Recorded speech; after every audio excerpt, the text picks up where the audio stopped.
Shalom everybody, this is the next installment in my series on Messianic prophecies of the Old Testament, finding the Messiah in the Tanakh.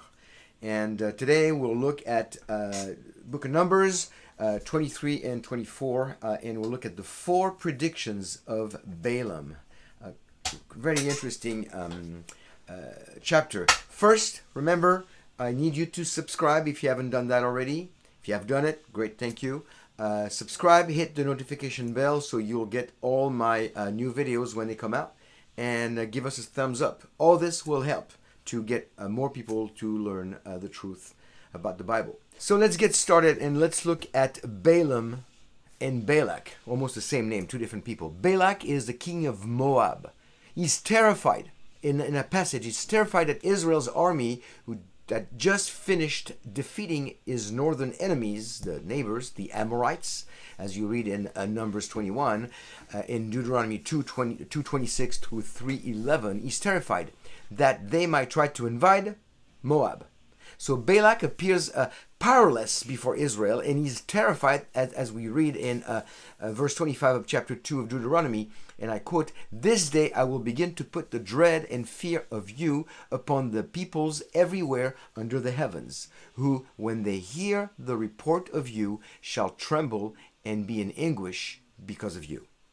So he's really concerned. And of course, he does not know that in God's plan, in God's program, Moab is not ever given to Israel. And actually, we read it in Deuteronomy 2, chapter 2, verse 9. It's very clear. It says, "Then the Lord said to me, do not harass Moab," speaking to Israel, "do not harass Moab, nor provoke them to war, for I will not give you any of their land as a possession, because I have given Ar to the sons of Lot as a possession." So Israel is told, do not try to get any of the land of the Moabites. I've given you the land of Canaan, the land of Israel, but not the land of Moab. And that's important to understand, that God's given Israel to the Jewish people with specific boundaries, no more, no less. We have to be very, very specific about that. So that's important to know from the Bible. Now, Balak believed that no military might of any kind could defeat Israel. He then decided to attack them in the spiritual realm. In an effort to keep Israel out of Moab, really, he decides to commission a pagan, a Gentile diviner, and astronomer. That's where Balaam, son of Beor, comes into the picture. And Numbers 22, 5 and 6. According to biblical and extra-biblical records, Balaam had a very strong reputation for succeeding in cursing people. He was a scary guy. He was a prophet, a Gentile prophet that actually had a terrible reputation. A scary reputation. 22 verse 5. "So he sent messengers to Balaam the son of Beor at Pethor, which is near the river in the land of the sons of his people, to call him, saying, Behold, a people came out of Egypt. Behold, they cover the surface of the land, and they are living opposite me. Now therefore, please come curse these people for me, since they are too mighty for me. Perhaps I may be able to defeat them and drive them out of the land. For I know that he whom you bless is blessed, and he whom you curse is cursed." So really, Balaam's reputation precedes him. Balaam was an internationally known prophet and diviner, using animal entrails and observing natural phenomena to determine the will of the gods, with a small g. He lived in Pethor, northern Mesopotamia. Now, Balaam is the nickname given to this character by the scribes, and it means devourer of the people. What a nickname to have, devourer of the people.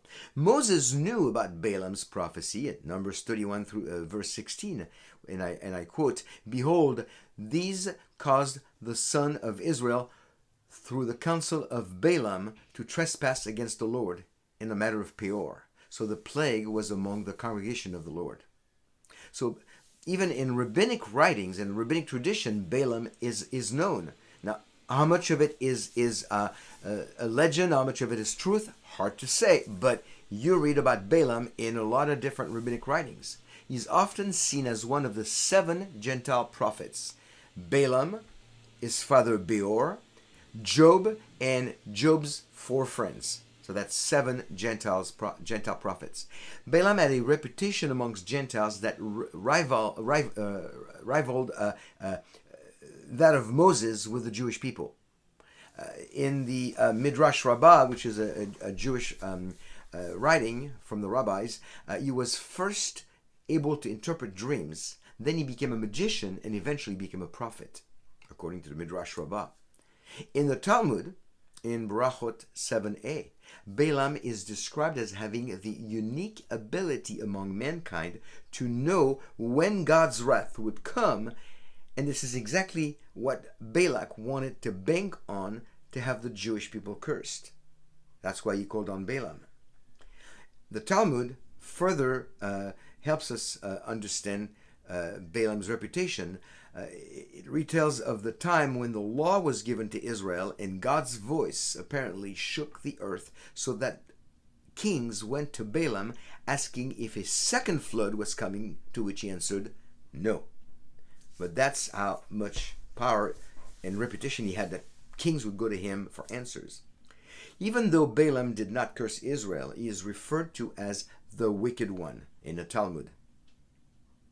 And there's also a vague reference, and it's really vague, but I need to mention it, to Balaam possibly being Yeshua, Jesus, based on the Talmud Sanhedrin 106b, which is based on Psalm 55:23, when Rabbi Hanina was asked how old Balaam was, and he used that verse to explain that Balaam was probably around maybe 33 or 34 years old, about Yeshua's age when he died. And the parallel is made because Yeshua is believed by Jewish tradition to be a deceiver. In Judaism, Yeshua is believed to be a deceiver. Of course, he's not. He's the Messiah. Psalm 55:23, and I want to read that for you. But thou, O God, will bring them down to the pit of destruction. Men of bloodshed and deceit will not live out half their days, but I will trust in thee. And that is the idea of not living half their days, 33 years old. And that, according to the Talmud, is a reference to Balaam really being Yeshua. That's kind of an obscure reference. It's in the Talmud, so I had to mention it, but this not that important. Let's get back to the Bible, where it really is important. Back to the biblical account. Balaam just encountered the God of Israel through his donkey that spoke to him in Numbers 22. And he's not immediately interested in cursing the Jews. Numbers 22, verses 1 through 13, shows us how, after hearing from God, Balaam first rejects Balak's offer to curse Israel, followed by a second request with more bribes, paying him more money. The second request is accepted by Balaam after he hears from God again in chapter 22, verse 20 and 21. The condition, though, for Balaam to accept the offer with the money is that he would only speak the words that God gives him. And this sets the stage for the 4 prophecies of Balaam. Now, we could spend some time discussing how Balaam reacted to his donkey talking to him. That would be a great question, but always fascinated me that the fact that his donkey talks to him and he doesn't make anything of it. He just converses with the donkey. Many people believe that the 4 prophecies of Balaam actually are 7 prophecies, but really it's the first 3, and then the last one has 4 subparts. So it looks like 7, but it's really 4 prophecies, and I want to go through each one of them. We'll see in the study that there seems to be a dramatic progression in the content of the prophetic utterances. The first 3 are all requested by Balak, the king, and the 4th is given by Balaam without Balak's request. He just volunteers the 4th one. But also, the first 2 oracles pertain to Israel, and the last 2 pertain to the king of Israel, King Messiah. So let's look at them. Number 1, the first prediction, Numbers 23, 7 through 10, which is about the irrevocability of Israel's blessing, which is, of course, based on God's character, not on Israel's performance. You've heard me say that many times. Numbers 23, verse 7 and following. and I quote, "He took up his discourse and said, from Aram, Balak has brought me Moab's king from the mountains of the east. Come, curse Jacob for me, and come denounce Israel. How shall I curse whom God has not cursed? And how can I denounce whom the Lord has not denounced? As I see him from the top of the rocks, and I look at him from the hills, a people who dwells apart, and will not be reckoned among the nations. Who can count the dust of Jacob, or number the fourth part of Israel? Let me die the death of the upright, and let my end be like his." So right there, we have the first prophecy right at the start in verse 8. Balaam points out that he cannot curse those who God has not cursed. That's a wise move. It is clear that based on the foundation of the Abrahamic covenant, Israel is to be blessed by God. And consequently, all who bless her will be blessed, and those who curse her will be cursed. This is the foundation of the Abrahamic covenant found in Genesis 12:3. It's a key item here. The theme of the first oracle is the blessing of Israel. It is irrevocable, cannot be taken away. Thus, an attempt at cursing is highly ineffective. Israel is described as unique among the nations because of her blessing from God. A point not to be missed is that because of his covenant relationship with Israel, God could not allow a permanent curse on Israel. And Balaam's curses had the reputation of being irreversible, so it was not going to happen. Another point is made in verse 9. When we read that Israel dwells alone, not reckoned among the nations. Israel's ability to dwell in the land might depend on their obedience to God. Nevertheless, their ownership of the land only depends on God's irrevocable promise of the Abrahamic covenant, and of course based on God's character, which is huge. It's huge. So, Jews are not seen by God as a people of a specific place, but rather as descendants of Abraham, Isaac, and Jacob through one of the 12 tribes. Inside or outside the land, it doesn't matter. Jewish people are in or out of the land, remain Jewish. Even Balaam sees God's promise of blessing in the end of the oracle in verse 10. He wishes he could benefit from it too. So that's the first prophecy, the first prediction of Balaam. The second one comes in Numbers 23, 18 through 24, and that refers to the source of Israel's blessing. Throughout the second oracle, we read that the source for Israel's blessing is God himself. And let me read, let me quote Numbers 23, 18 and following. "Then he took up his discourse and said, Arise, O Balak, and hear to me, O son of Zippor. God is not a man that he should lie, nor a son of man that he should repent." In other words, God doesn't change his mind. "Has he said, and he will not do it? Or has he spoken, and will he not make it good? Behold, I have received a command to bless. He has blessed, then I cannot revoke it. He has not observed misfortune in Jacob, nor has he seen trouble in Israel. The Lord his God is with him, and the shout of a king is among them. God brings them out of Egypt. He is for them like the horns of the wild ox. For there is no omen against Jacob, nor is there any divination against Israel. At the proper time it shall be said to Jacob and to Israel what God has done. Behold, a people rises like a lioness. As a lion, it lifts itself. It will not lie down until it devours the prey and drinks the blood of the slain." So in verses 19 through 20, God is seen as not changing his mind, which is very important.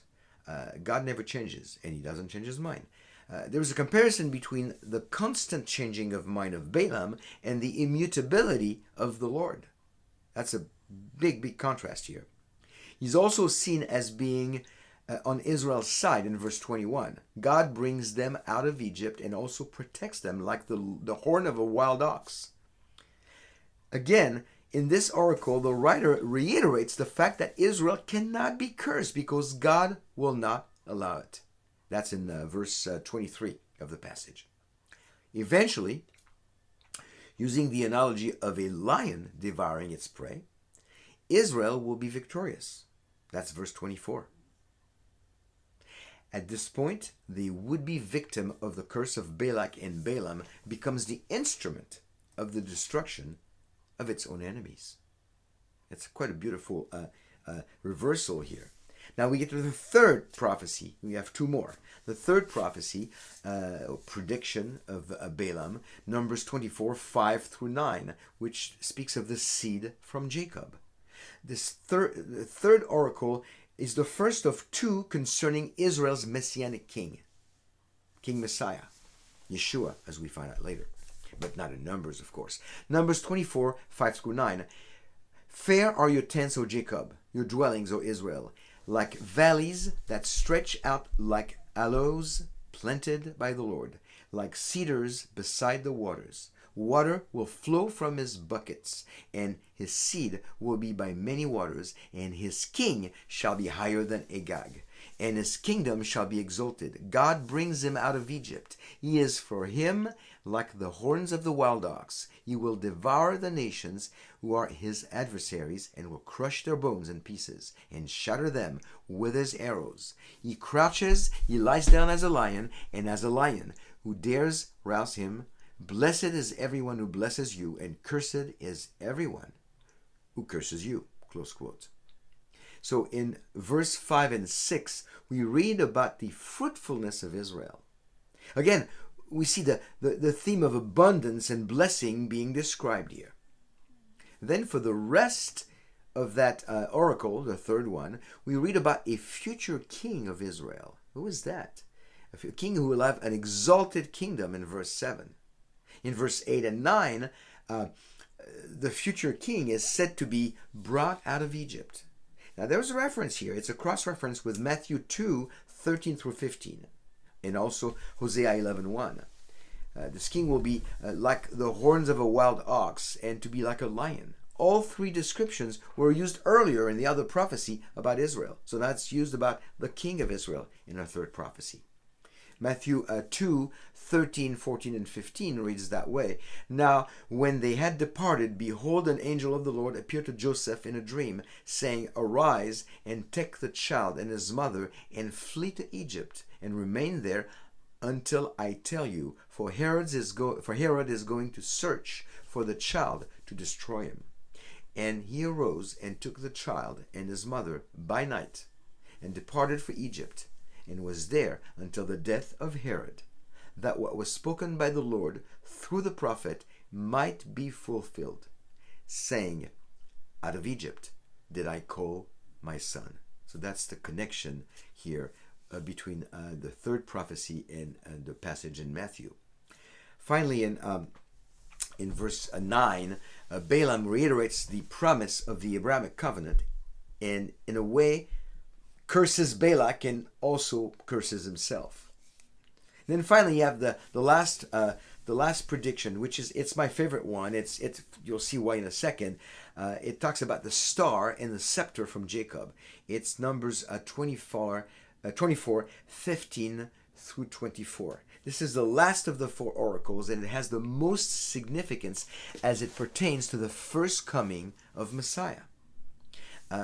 So it's the part in Numbers 24, starting in verse 15, and I think it'd be good to actually read it to understand at least the beginning of it. So verse 15 and following of chapter 24 of Numbers. He took up his discourse and said, The oracle of Balaam, the son of Beor, and the oracle of the man whose eyes is open, the oracle of him who hears the words of God, knows the knowledge of the Most High, who sees the vision of the Almighty, falling down, yet having his eyes uncovered.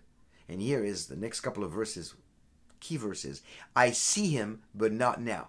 I behold him, but not near. A star shall come forth from Jacob. A scepter shall rise from Israel, and shall crush through the forehead of Moab, and tear down all the son of Sheth. So it continues in the rest of the passage here, but those are the key verses in chapter 24, starting in verse 15, going through the rest of the passage through verse 24. But in that first part of the passage, we read about a star, we read about a scepter, and those things are connecting us actually with previous messianic prophecies that we looked at. If you remember, in the first one I discussed was the prophecy of the seed of the woman, and then another one about the scepter in Genesis 49:10, and the connection with Judah and the scepter and the ruling. So all those things are starting to connect, and in Numbers here it connects even better, but it's also given us more details about the coming of the Messiah, where from and when. The king will come in a distant future, we see in verse 17. And as we already know from Genesis 49:10, as I just mentioned, he will come from Israel, from the tribe of Judah. That's we get that from Genesis 49:10. The scepter used again here is a symbol for royalty. He will destroy Israel's enemies, I should say. Verse 17 and 18, and have dominion. Only the Messiah can do that. We also notice that the coming of this future king will be heralded, will be preceded by a star. What kind of a star? Not a Hollywood star, okay? And not even a star like you see in the sky, although it appears to be like one of those. Matthew 2, verses 1 and 2, we read this. Now after Yeshua was born in Bethlehem of Judea in the days of Herod the king, behold, Magi from the east arrived in Jerusalem, saying, where is he who has been born King of the Jews? For we saw his star in the east, and have come to worship him. So Magi were basically astronomers from Babylon. That's what they are. They come to worship the King of the Jews. In the passage we read about the Magi were led to the newborn Yeshua by the visibility of some sort of star. Now, Magi were Babylonian astrologers. How would they know about the birth of a king with the help of a star? But more importantly, why would Babylonians want to worship the Jewish king? That doesn't make any sense at first glance. Is the star a literal star, or does it describe something different, something else? Looking at the passage, we find out that that star actually is a very unique star. Some different aspects of that star. For starters, it is the personal star of the King of the Jews. Wow. It appears and disappears. It moves from the east to the west. It moves from the north to the south. It hovers over one single house in Bethlehem. If a real star was to do that, it would pretty much destroy Earth. So it's got to be something different. In Greek, the root meaning for the word star is brilliance or radiance. The star in question that the Magi were looking and following to find Yeshua is not a literal star, but the radiance of the Shekinah glory of the Lord. But again, why would Gentile astrologers decide to worship the Jewish Messiah? Well, for this, we have to go back to the book of Daniel, written in Babylon. Daniel's chapter 9, verses 24 through 27 is the only place in the whole Tanakh giving us the exact time of the first coming of the Messiah. Additionally, Daniel saved the life of many Babylonian astrologers, the Magi. He saved their lives in Daniel 2 when he interpreted the king's dreams. Some of these astrologers turned away from worshiping the stars and started to worship the God of Israel after Daniel saved their life and probably maybe even studied with them.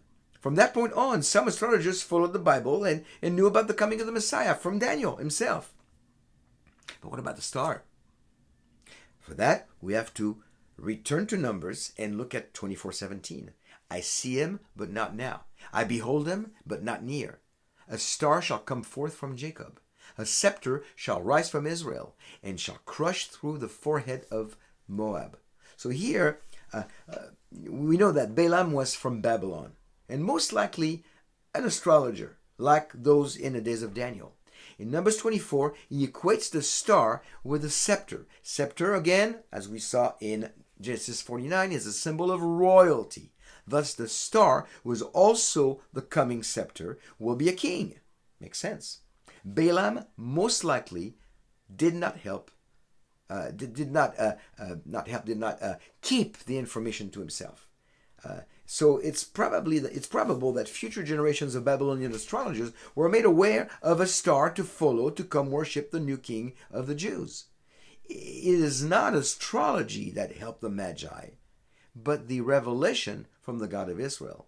See, astrology is not something that we believers should follow, but the revelation from God of Israel, absolutely. So what's the messianic significance of the predictions of Balaam? Well, basically, Israel's past experience, the Oracles 1 and 2, prefigures the king's experience in Oracles 3 and 4. As we see the parallel between the two by the usage of both Egypt and the ox and the lion. The oracles deliberately allude to other messianic passages and references, as I mentioned before, such as in Numbers 24:7, there's a reference to the seed of the woman, Genesis 3:15. Numbers 24:9, a reference to the lion of Judah, Genesis 49:10. The oracles point to one greater than David. Who's greater than David? Well, that's the Messiah. Even in the Targum, which is the Targum Onkelos and Targum Jonathan, which are Old Testament paraphrases, Jewish paraphrases, both those, Targum, Onkelos, and Jonathan, saw Oracles 3 and 4 as clearly messianic passages. So, from the Oracles of Balaam, we see that we can deduce that Israel cannot be cursed, can only be blessed, that Messiah will be a king. That's a huge one. We find out that Messiah will be a king, and that the Shekinah glory of God will announce the birth of the Messiah. All this from the 4 prophecies of Balaam. Balak hired Balaam to curse Israel. Balaam could not curse Israel because God will not allow any cursing of Israel, because God has promised to bless Israel based on his character, again, not based on Israel's performance. So he couldn't do that. And we find out that at some point, the astrologers from Babylon will follow this distant star, which really is the Shekinah glory of God, and they will find the King of the Jews, the Messiah, being born in Bethlehem. That's it for the prophecies of Balaam. I hope you've enjoyed this lesson, and if you do, please remember to subscribe and to hit the notification bell and to give us a thumbs up. Shalom, be blessed. See you next time.